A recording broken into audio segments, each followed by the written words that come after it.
Hello future doctors, welcome to Dipenism. I am Dr. Dipen Shah and आज lockdown का day 6 है but Dipenism will continue to support all the medical aspirants and my efforts are continuously on.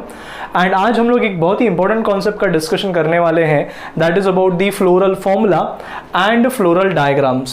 Now most of the students को floral formula में तो issue नहीं आता है but floral diagrams के अंडरस्टैंडिंग में इश्यू आ सकता है और एंट्रेंस में इस पे क्वेश्चन आ सकते हैं.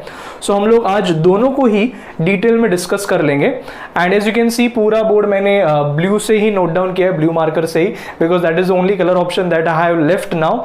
लॉकडाउन को सीरियसली सब लोग को फॉलो करना है because this is the time to show adaptation, survival of the fittest, and जो भी हमारे पास अवेलेबल है हम लोग उससे मैनेज करेंगे ही.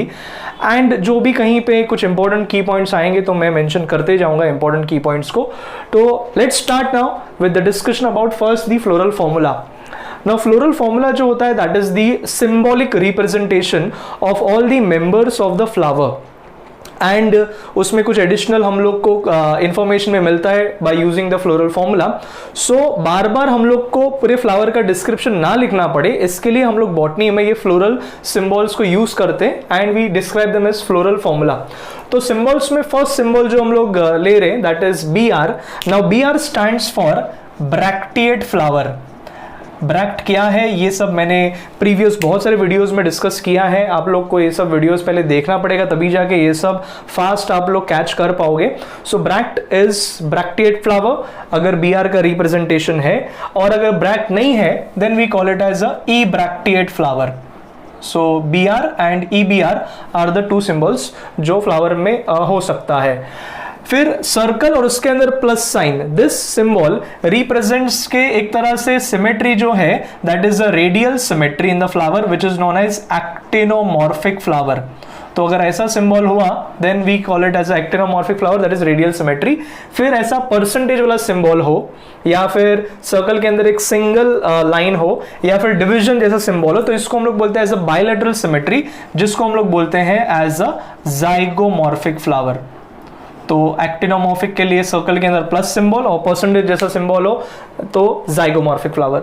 फिर सर्कल विद द एरो इसको हम लोग रिप्रेजेंट करेंगे एज अ मेल फ्लावर. ये हम लोग मेल गैमेट्स के लिए भी यूज करते हैं और यहाँ पे स्पेसिफिकली सिर्फ मेल का ही प्रेजेंस है फ्लावर में तो इसको हम लोग बोल देंगे स्टेमिनेट फ्लावर, मतलब स्टेमन का ही प्रेजेंस है. Similarly circle with plus sign हो that represents the female flower का presence that is known as the pistillate flower, मतलब उसमें सिर्फ कार्पल का ही प्रेजेंस है, स्टेमन नहीं है. But in case circle with male and the arrow plus the plus symbol both are present then definitely it's a bisexual flower. मतलब उसमें स्टेमन भी है, कार्पल भी है और ऐसे फ्लावर्स को हम लोग हर्माफ्रोडाइट भी बोलते हैं. फिर कुछ फ्लावर्स में केलिक्स के बाहर भी और एक एक्स्ट्रा लेयर हो सकता है ऑफ ब्रैक्टियोल्स या फिर ऐसे सेपल लाइक स्ट्रक्चर्स रहेंगे तो उसको हम लोग सिंबल रिप्रेजेंट करते हैं ईपीआई के, मतलब एपिकेलिक्स, बिकॉज के is the symbol that we are going to use for calyx. So EPIK stands for epicalyx. आपको सिर्फ इंफॉर्मेशन के लिए बता दूं, एंट्रेंस में भी ये पूछा जा सकता है कि एपिकेलिक्स ये आपको देखने मिलेगा in malvaceae family, that is in the China rose family. ये एपिकेलिक्स का प्रेजेंस मिलेगा तो ये symbol is a characteristic feature.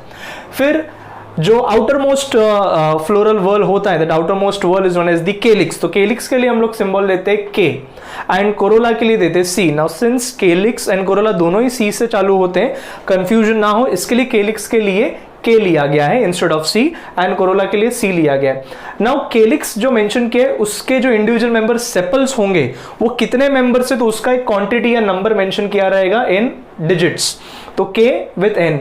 तो ये जो सेपल्स इसके होंगे इसके अराउंड ब्रैकेट नहीं किया है और यहां पे जो भी डिजिट रहेगा उसके अराउंड अगर ब्रैकेट है दैट मींस उनके बीच में देयर इज द अटैचमेंट, मतलब वो फ्यूज्ड है. तो सेपल्स जब भी फ्री होते हैं तो उसको हम लोग बोल लेते हैं एज पॉलीसेपैलस कंडीशन एंड अगर फ्यूज्ड हो तो उसको हम लोग बोल लेते हैं गैमोसेपैलस कंडीशन. तो ये केलिक्स का वर्ल जिसमें सेपल्स फ्री हो सकते हैं, मतलब जितने भी सेपल्स वो नंबर लिखा जाएगा 3 है, 4 है, 5 है, और फ्यूज्ड रहेंगे तो उसमें ये ब्रैकेट का सिंबल रिप्रेजेंटेशन करेंगे। फिर नेक्स्ट है कोरोला। कोरोला में भी सेम डिजिट्स को हम लोग मेंशन करेंगे। अगर ब्रैकेट नहीं है दैट मींस जो पेटल्स हैं दे आर फ्री, तो हम लोग उसको बोलेंगे एज पॉलीपेटालस कंडीशन। एंड अगर फ्यूजन है तो फिर ब्रैकेट मेंशन किया जाएगा, that represents gamopetalous condition. Similarly, next symbol is the symbol A, which is going to represent the male reproductive world, that is the androecium। और androecium में जितने भी स्टेमन रहेंगे उसको डिजिट में मेंशन किया जाएगा, और यहाँ पे भी ब्रैकेट नहीं है, मतलब दे ऑल आर फ्री, और फ्री वाले को हम लोग बोलते हैं एज पॉलीएंड्रस कंडीशन। तो दिस रिप्रेजेंट्स पॉलीएंड्रस कंडीशन। और अगर यहाँ पे फ्यूजन है तो उसको हम लोग बोलते हैं cohesion of स्टेमन। And cohesion of स्टेमन पे मेरा डिटेल में एक वीडियो है जहां पे मैंने एडल्फी के बारे में डिस्कस किया है, सिंजनी के बारे में डिस्कस किया है। तो ये रिप्रेजेंट करता है cohesion of स्टेमन। Now, G obviously stands for the female reproductive world, that is gynoecium, और gynoecium के कितने कार्पल्स रहेंगे वो डिजिट्स में मेंशन किया जाएगा। अगर ब्रैकेट नहीं है तो ये फ्री है, और फ्री वाले को हम लोग बोलते हैं एपोकार्पस। एंड अगर फ्यूज्ड हुआ तो ब्रैकेट दिया गया है, दैट रिप्रेजेंट्स सिनकार्पस कंडीशन। और एक आपको G सिंबल के साथ और जो उसके कार्पल्स है उसके डिजिट्स के साथ ऐसा अंडरलाइन या ओवरलाइन या साइड में लाइन मेंशन किया रहेगा। इसको मैंने डिस्कस किया है इंसर्शन ऑफ फ्लोरल वर्ल्स के वीडियो में। तो उसमें अगर G के नीचे डैश है, मतलब all the floral whorls are below the gynoecium, तो इसको हम लोग बोलते हैं हाइपोगाइनस फ्लावर। और अगर हाइपोगाइनस फ्लावर रहेगा इसका मतलब गाइनोशियम खुद ऊपर है, तो ये हो जाएगा सुपीरियर ओवरी। सिमिलरली यहाँ पे G के ऊपर लाइन है, मतलब सब फ्लोरल वर्ल्स गाइनोशियम के ऊपर है, तो इसको हम लोग बोलते हैं एपीगाइनस फ्लावर। एपीगाइनस फ्लावर, जहां पे जो ओवरी होगा वो सबसे नीचे होगा, it is going to be inferior ovary. और ऐसे फ्लावर को हम लोग बोल लेते हैं एज दी पेरीगाइनस फ्लावर, जहां पे G के बाजू में डैश है, और इसको हम लोग बोलते हैं half inferior ovary, semi inferior ovary mention किया जाएगा। तो ये फ्लोरल फॉर्मूला के मेजर सिंबल्स का रिप्रेजेंटेशन हो गया। नाउ कुछ फ्लोरल वर्ल्स के बीच में देयर कुड बी अटैचमेंट, जिसको हम लोग बोलते हैं एडहेशन। अगर सेम मेंबर्स के बीच में हो तो उसको हम लोग बोलते हैं कोहेजन, जैसे यहाँ पे कोहेजन ऑफ स्टेमन वगैरह मेंशन किया, और ये एडहेशन है। नाउ इस कंडीशन में P और A जहां पे मेंशन किया है, तो यहाँ पे P स्टैंड्स फॉर पेरियंथ। तो और एक आपको सिंबल याद रखना है कि जब भी केलिक्स और कोरोला को हम लोग डिफरेंशिएट नहीं कर पाते, वे यूज द सिंबल पेरियंथ, और पेरियंथ के इंडिविजुअल मेंबर को हम लोग बोलते हैं टेपल्स। और यहाँ पे एंड्रोशियम जो है उसके ऊपर से ये एडहेशन का सिंबल दिया गया, मतलब जो स्टेमन है it is showing epiphyllous condition. तो पेरियंथ के जो इंडिविजुअल मेंबर्स हैं उसको फाइलस बोलते हैं, टेपल्स को। तो एपीफाइलस मतलब वो पेरियंथ से वो स्टेमन अराइज हो रहे instead of arising from the thalamus.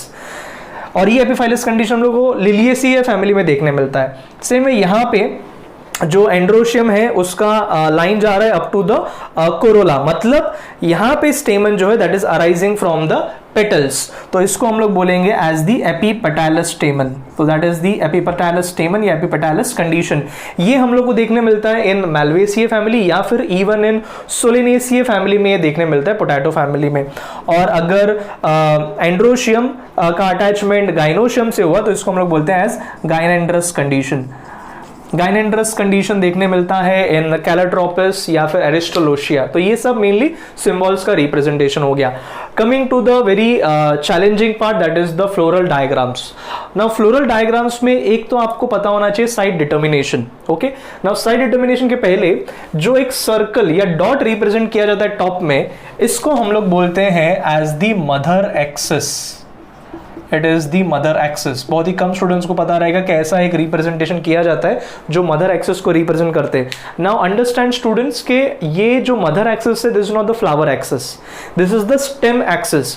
और स्टेम एक्सिस के कंपैरिजन में फ्लावर का अरेंजमेंट कैसा है ये मदर एक्सिस का सिंबल रिप्रेजेंट करता है। इतना डिटेल हम लोग को जरूरत नहीं है, बट ये मदर एक्सिस है। और ये जो पीछे वाला साइड है इसको हम लोग बोलेंगे as the posterior side. This is the posterior side, तो ऑब्वियसली ये साइड जो हो जाएगा this is the anterior side. तो ये एक तरह से एंटेरो पोस्टीरियर प्लेन हो जाएगा, ये हो जाएगा हॉरिजॉन्टल या ट्रांसवर्स प्लेन, और ऐसे आ जाएगा डायगोनल प्लेन। तो ये प्लेन्स के बारे में आपको पता होना चाहिए। नाउ जो आउटरमोस्ट वॉल है हम लोग को पता है कि वो होता है केलिक्स, फिर आएगा कोरोला, फिर एंड्रोशियम और फिर गाइनोशियम का अरेंजमेंट होगा। डायग्राम से आपको ये भी पता चल सकता है कि कौन सा टाइप का एस्टिवेशन होता है। एस्टिवेशन के मैंने वीडियो में डिटेल में डिस्कस किया, जो मेन 4 टाइप है और एक 5वां टाइप का भी एस्टिवेशन जो एंट्रेंस के लिए इंपॉर्टेंट है। तो डिफरेंट एस्टिवेशन के बारे में भी इस डायग्राम से पता चलता है। ये जो डायग्राम एनसीईआरटी में दिया है, this is of the family brassicaceae. तो ये ब्रासिकेसिए फैमिली का ये पूरा रिप्रेजेंटेशन किया गया है। Brassicaceae is the mustard family.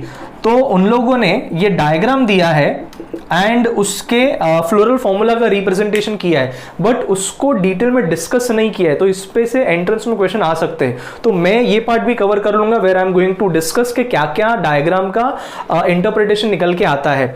एक बात तो आप समझ लो कि यहाँ पे एक स्ट्रक्चर हो सकता था जो यहाँ पे नहीं है।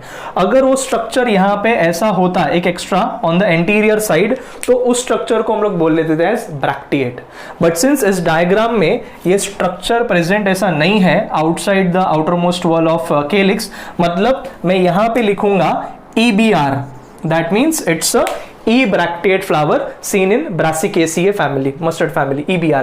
फिर उसके अलावा मैं यहाँ पे मेंशन करने वाला हूँ जो सिमेट्री है, वो यहाँ पे सिमेट्री देखने मिलता है सर्कल और प्लस साइन, और मैं सर्कल और प्लस साइन कर रहा हूँ, मतलब ये सिमेट्री हो गया एक्टिनोमॉर्फिक फ्लावर का। उसके अलावा यहाँ पे इस फ्लावर में मुझे स्टेमन का भी रिप्रेजेंटेशन है एंड जो कार्पल है उसका भी रिप्रेजेंटेशन है। इसके लिए यहाँ पे मैं सर्कल विद एरो और circle with plus sign represent कर रहा हूँ। That means this flower that we are representing is a bisexual flower, that is hermaphrodite flower। फिर उसके बाद इंडिविजुअल फ्लोरल वर्ल्स पे अभी आ जाते हैं फ्रॉम द डायग्राम। तो ये जो है ये आउटर मोस्ट वॉल हो गया ऑफ द केलिक्स। तो केलिक्स के लिए हम लोग सिंबल ले लेते हैं K, तो K इज फॉर केलिक्स। नाउ कितने नंबर है, तो 1 2 3 4, यहाँ पे 4 सेपल्स है। लेकिन अगर डायग्राम को अच्छे से स्टडी करो तो 2 जो ये सेपल्स है वो टोटली बाहर है एंड 2 अंदर है।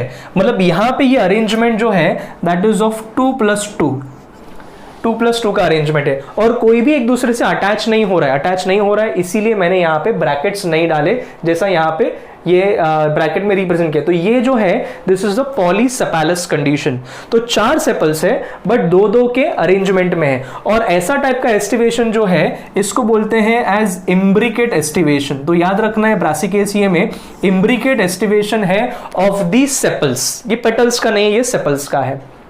और फिर आता है कोरोला।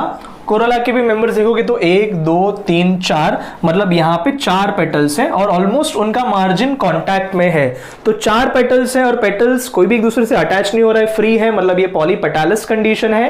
एंड मार्जिन जब भी टच करते हैं, ऐसा टाइप का एस्टिवेशन आप लोग को पता है, इसको हम लोग बोलते हैं एज दी वेलवेट एस्टिवेशन। तो ये वेलवेट एस्टिवेशन का रिप्रेजेंटेशन हो गया जहां पे 4 पेटल्स है, ओके, एंड पॉलीपेटालस कंडीशन है। उसके अलावा नेक्स्ट आता है एंड्रोशियम। तो एंड्रोशियम का ए पहले लिख देता हूं मैं, और एंड्रोशियम में स्टेमन है, तो ये 1 2 3 4 5 6 स्टेमन है। और ध्यान से देखो तो 2 स्टेमन एकदम बाहर की तरफ है और 4 स्टेमन अंदर की तरफ है। तो यहां पे ये अरेंजमेंट को हम लोग बोलते हैं 2+4 का, और कोई भी एक दूसरे से अटैच नहीं है, मतलब ये पॉलीएंड्रस कंडीशन है। बट ब्रासिकेसिए में ये जो 2 स्टेमन है बाहर वाले दे आर स्मॉलर, तो मैं डायग्राम में थोड़ा छोटे भी दिखाए, और 4 अंदर के हैं they are comparatively longer stamen. तो इस कंडीशन को हम लोग बोलते हैं एज टेट्राडाइनेमस कंडीशन। तो ब्रासिकेसिए में टेट्राडाइनेमस कंडीशन देखने मिलता है जहां पे there is presence of total 6 stamen but they are arranged in 2+4 condition, and इसको टेट्राडाइनेमस कंडीशन बोला जाता है। प्लस मैंने ये अगर ये जो एंड्रोशियम है, एंड्रोशियम का स्टेमन है, अगर मैं सिर्फ उसको ऐसा दिखाऊं, उसमें बस सिंगल एक तरह का ऐसा डिप्रेशन दिखाऊं, तो ये मोनोथिकस एंथर का हो जाएगा। बट अगर उसमें मैं ऐसा डबल टाइप का डिप्रेशन दिखाऊं, सो दैट रिप्रेजेंट्स डाइथेकस एंथर। तो ये डेफिनेटली डाइथेकस एंथर है जो एंजियोस्पर्म का कैरेक्टरिस्टिक फीचर होता है। तो ये डाइथेकस एंथर का प्रेजेंस है। फिर आता है गाइनोशियम। जिसके लिए G सिंबल है। और इसमें फ्लोरल फॉर्मूला में आप लोगों को याद रखना है G के नीचे डैश है, G के नीचे डैश है, मतलब ये जो ओवरी है दैट इज हाइपोकाइनस एंड ये सुपीरियर ओवरी होगा, हाइपोकाइनस फ्लावर एंड सुपीरियर ओवरी है। और इसमें 2 कार्पल्स हैं, तो यहाँ पे मैं फ्लोरल फॉर्मूला में डिजिट 2 लिख देता हूं एंड वो दोनों ही फ्यूज्ड होंगे, फ्यूज्ड हैं मतलब they are going to show syncarpous. 2 carpels है मतलब बोल देंगे बाइकार्पिलरी एंड फ्यूजन है मतलब सिनकार्पस है। एडिशनली आपको पता होना चाहिए कि जो ब्रासिकेसिए मस्टर्ड फैमिली जो है उसमें ये 2 ओवरी के बीच में ऐसा एक फॉल्स सेप्टम रहेगा, तो ऐसा टाइप का प्लेसेंटेशन जो देखने मिलता है that is known as parietal placentation.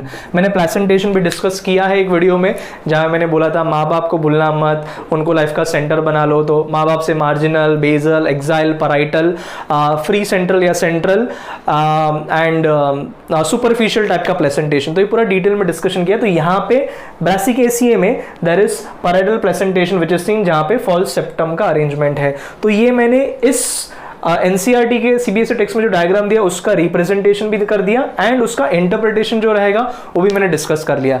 आगे हम लोग कुछ मेजर प्लांट फैमिलीज डिस्कस करने वाले, जैसे कि फेबेसिए, सोलेनेसिए, लिलिएसी, और उनको समझने के लिए ये पूरा अंडरस्टैंडिंग बहुत ही जरूरी है।